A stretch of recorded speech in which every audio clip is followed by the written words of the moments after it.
Hi guys, it's Anya from Interior Design Hub, back again today with another video. Today, it's a special request video. It's actually going to be about the NCIDQ exam and how to pass.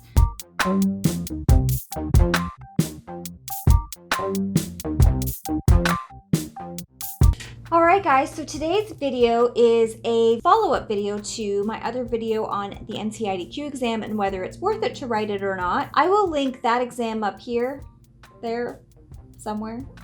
So my schedule for studying, I did 3 months, and how I tackled that was I planned an hour a day, and that sounds like a lot, but I actually used my work schedule to influence this. I had a young child at home, so I knew going into this exam that I could not spend very much time at home studying for it. I had a 1-hour lunch break. I would have much rather had been able to, just enjoy my lunches. I knew I had to make some sacrifices somewhere, so my lunch hour was sacrificed. So I took that 1 hour, and if you only have half an hour, take that half hour. If you're in my position and you have children, I'll show a picture. I posted one on my Instagram when I was studying. So me sitting at my window, highlighting with my notes and my book. So I had this, I had my notebook, and I literally, I carried it everywhere I went, because if I had an opportunity for some peace and quiet and to sit and study, I would take it. So on weekends, I would try to study, and in the first couple months, it would maybe be that hour, but I knew that last month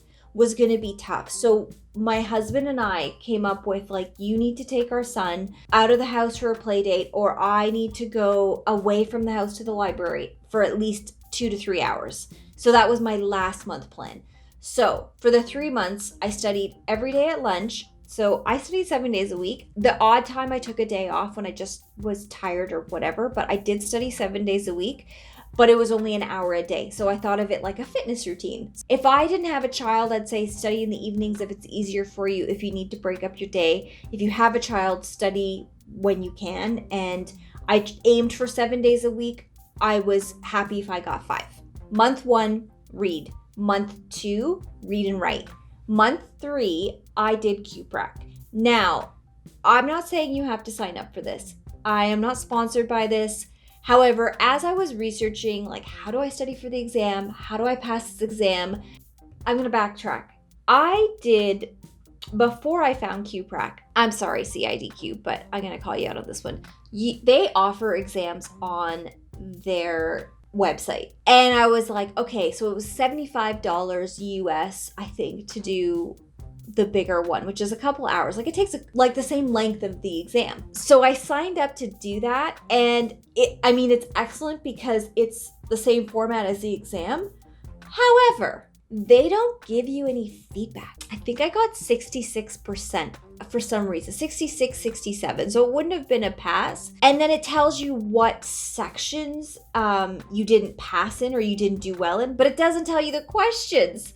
So I didn't know what areas specifically within that section that I needed to focus on. And because there's so much material, was just flabbergasted that I couldn't actually see what question I got wrong so that I could go back and study that specific question. For $75, I really felt that I should have gotten at least, even if they couldn't keep it on the screen, but what questions I got wrong. So I found QPraq. And just to give you guys an idea too, I printed these out. I will show these on the screen. So there is a whole breakdown of everything you need to study. When you fail that fake one, basically, it'll just tell you programming and site analysis and what percentage you didn't pass by, I believe.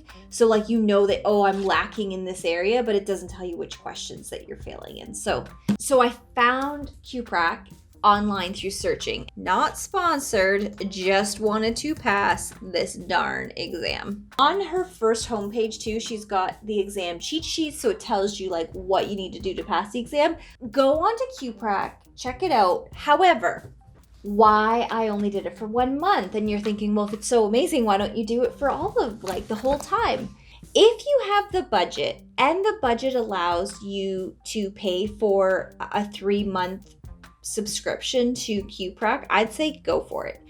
I found it extremely expensive. I just was very tight with the budget at that point. So I figured when I did my research and I looked at QPrac that I would just do the 1 month and like the bare minimum, the one that gave me the quizzes.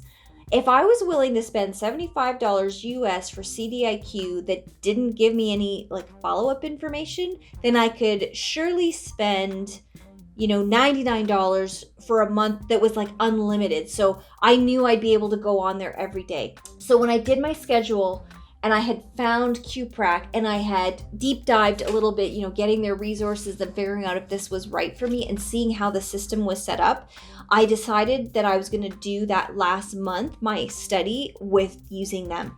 So that I had already done the knowledge, right, read all the stuff, wrote all the notes before I started QPrac.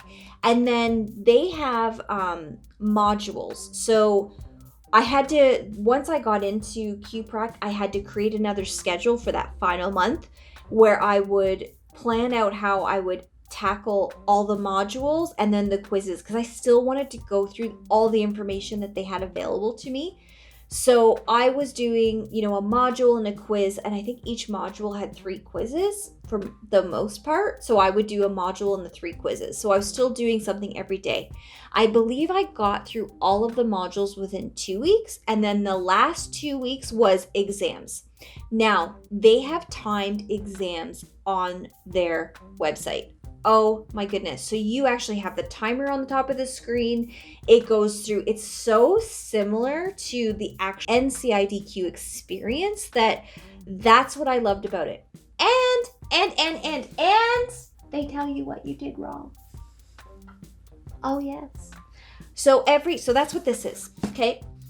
Let me get back to my notebook. Okay. This was all the wrong answers.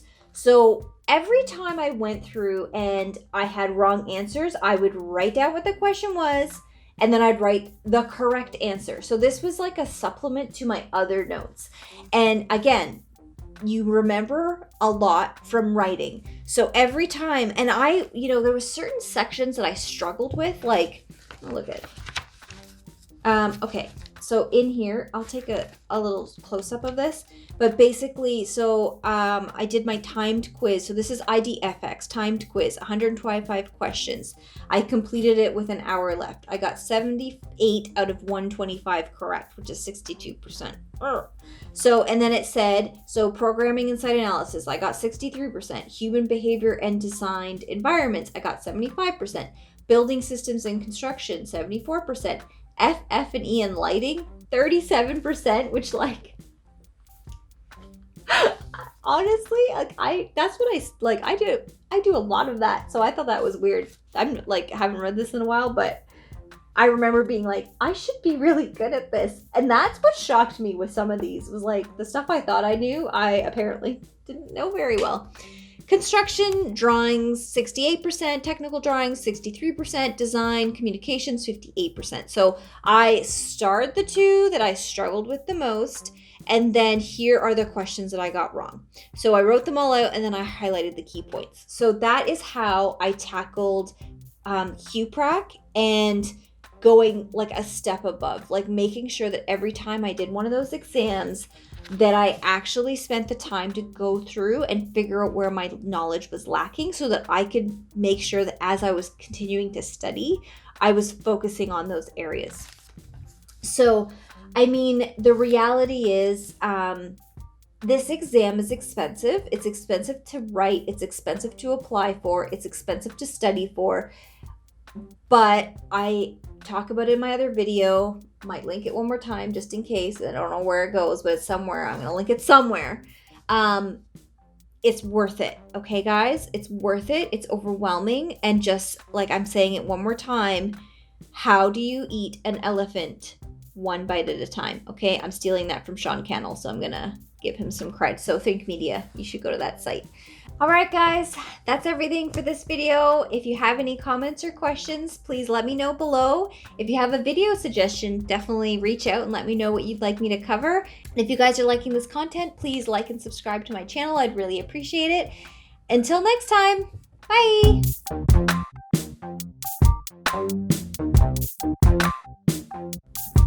So, back to my other point. Blah, blah, blah, blah, blah, blah. Show the other video. Come back to this video because I totally teased it. Okay. Hopefully when I edit this, I can put this in the right spot. Step it up, Q-Prac. No, step it up. CID. Step it up. CIDQ. Yeah, play it.